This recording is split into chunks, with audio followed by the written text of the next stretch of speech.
How do you grow spiritually? How can I grow spiritually?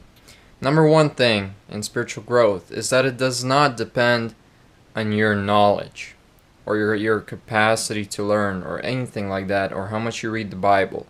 That has nothing to do with spiritual growth. There's a lot of people who are atheists who know the Bible really well, a lot better than a lot of Christians.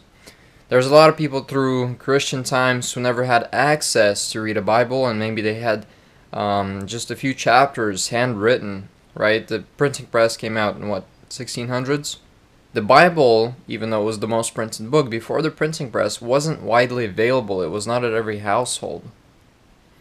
So what is spiritual growth? Jesus said, "Learn from me, for I am meek and humble in heart." Right? Learn from me, for I am meek and humble in heart. So spiritual growth is learning to be meek and humble in heart. It's a process where you become selfless, where you substitute all your desires for God's desires, where your number one desire is to please God and do God's will. And the more you do that, and the more you rid yourself of pride, which is the opposite of selflessness and selfishness, and the more you become selfless, the more you start doing God's will, is spiritual growth. So it's not in your knowledge of the Bible. It's not how well you can quote verses. It's not how well you can theologically explain your position. It's how selfless you are and how much you are doing God's will.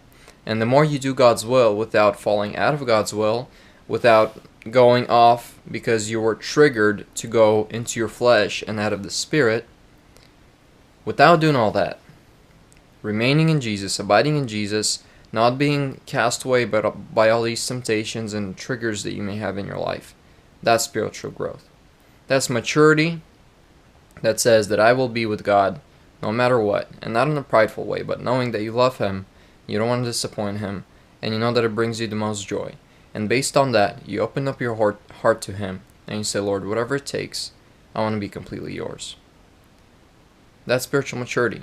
And in fact, you should be spiritually mature, and every person should be spiritually mature, going after Jesus. Because Paul, only after 2 years that the Corinthian church existed, wrote to them and said, "Why are you still babes in Christ? Shouldn't you be spiritually mature and feeding others already? But you're still babes in Christ." And then he went over many, many sins that they were doing in the church and told them to get rid of it. And in the same way, I encourage you, grow spiritually. Start doing God's will, seeking Him, and substituting your desires for His desires. Not because you should or you have to, but because you want to, and because your heart is open towards God. That's how you grow spiritually.